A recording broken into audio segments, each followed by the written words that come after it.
General students, welcome back to your social science class. Lesson number 2, Role of the Government in Health.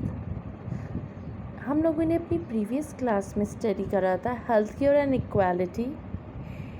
Health care and equality में हमने पढ़ा था private health services के बारे में, public health services के बारे में, मेडिकल एक्सपेंसेस क्या क्या होते हैं, क्या कितनी परेशानियां पब्लिक को झेलनी पड़ती हैं या नॉर्मल पीपल को झेलनी पड़ती हैं मेडिकल फैसिलिटीज़ को लेने के लिए। विमेंस की हेल्थ का कंसर्न नहीं रखा जाता है। फिर हमने पढ़ा था व्हाट कैन बी डन, क्या होना चाहिए। तो हमने पढ़ा था कि it is the responsibility of the government to provide quality health care services to all its citizens, especially the poor and the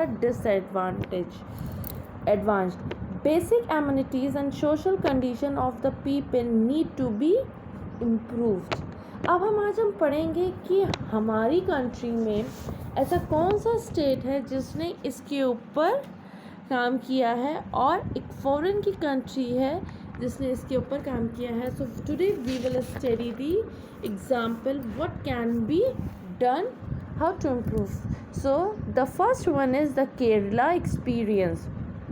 so Kerala government ने 1996 में कुछ मेजर चेंजेस किए थे अपने स्टेट में. 40% of the entire state budget, जो भी 40% था, जितना बजट बनता था उसका 40% उन्होंने इंटायर बजट का पंचायत को दिया. For what they could plan and provide for their requirement. This made it possible for a village to make sure that proper planning was done for water, food, women's development and education. Now जो 40% उन्होंने entire state के budget का दिया जो पंचायत को, उसको कहाँ use करना था, उसको पूरी प्रॉपर तरीके से मैनेज करना था, प्लानिंग करनी थी पानी की, खाने की, वुमेन डेवलपमेंट की और एजुकेशन की. This meant that water supply schemes were checked, the working of school and Anganwadis was ensured, and specific problems of the village were taken up. Health centers were also improved. All of this helped to improve the situation. अच्छा, इन सब का इस्तेमाल जो हुआ वो किस में हुआ? वाटर सप्लाई स्कीम का प्रॉपर चेक होने लगा, स्कूल सही तरीके से चल रहे हैं कि नहीं, आंगनवाड़ी वर्किंग कर रही हैं प्रॉपर तरीके से कि नहीं, हेल्थ सेंटर्स इम्प्रूव हुए हैं. इन सब के बावजूद भी, despite these efforts, however some problem, इन एफर्ट्स के बावजूद कुछ प्रॉब्लम्स थी, जैसे शॉर्टेज ऑफ मेडिसिन, दवाइयों की कमी, इनसफिशिएंट हॉस्पिटल बेड्स, हॉस्पिटल में बेड्स की कमी, insufficient, not enough doctors remain and these needed to be addressed. Doctors enough नहीं थे और इन सब में सुधार की ज़रूरत थी. अब हम देखते हैं, let us look at an example of another country and its approach to issues of health. The country is the Costa Rican. So the country is in the South America. ये साउथ अमेरिका की country है Costa Rican, जिसने अपनी health, public की health के लिए जो सबसे बड़ा कारण था, उसने जो स्टेप लिया था. The Costa Rican took a very important decision and decided not to have an army. This helped the Costa Rican government to spend the money that the army would have used on health, education and other basic needs of the people. So इस country ने क्या किया, इसने country ने decide किया और decision लिया कि इनकी आर्मी नहीं होगी. उसके ऊपर जो गवर्नमेंट पैसा स्पेंड करती है वो स्पेंड होगा किसके ऊपर? हेल्थ, एजुकेशन और the basic need of the people, लोगों की जो बेसिक नीड्स हैं उनके ऊपर. The Costa Rican government believes that a country has to be healthy for its development and pay a lot of attention to the health of its people.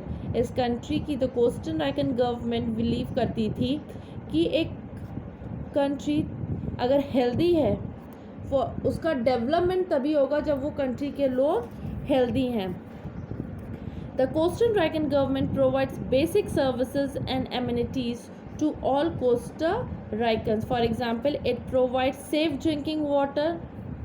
जो वहाँ के लोगों की बेसिक नेसेसिटीज़ थी उन सबको वो पूरा कर रही थी, जिसमें जैसे कि आप जान सकते हैं, उदाहरण देख सकते हैं कि उनको साफ़ पानी मिले, सैनिटेशन, न्यूट्रिशन एंड हाउसिंग, साफ़ सुथरा वातावरण रहे, साफ़ पानी मिले, प्रॉपर फूड मिले, घर मिले। Health education is also considered very important and knowledge about health is an essential part of education at all level. यहाँ पर health education is also concern very important and knowledge about health is an essential part of education. Education का एक important part है कि उनको health की knowledge हो और वो हर लेवल में उस तरीके से दिया जाता है। जैसे कि आप जानते हैं, आप लोग भी पढ़ते हैं सब चीज़ों के बारे में, आपको भी पढ़ाया जाता है कि पानी को उबाल लें, बॉईल करके उसको ढक दें जिससे कि पानी आपका प्योर हो जाए, साफ़ हो जाए। अगर उसमें कुछ गंदगी है तो वो ख़त्म हो जाए, उसे छान करके पिएँ। सब्जियों को अच्छे से धो करके इस्तेमाल करें, अपने हाथों को बार बार धोएं। ये सब चीज़ें हम लोग आपको हर लेवल में बताते हैं। इस तरीके की बहुत सारी चीज़ें आपको दी जाती हैं नॉलेज में। आप हर साल अपने साइंस में पढ़ते हैं बैलेंस डाइट, आपको खाने में क्या खाना चाहिए, क्या ज़रूरी है। Even we tell you whatever is available in your home, it gives you a complete diet. तो आपको हर तरीके से हर लेवल में यही सब चीज़ें बताई जाती हैं।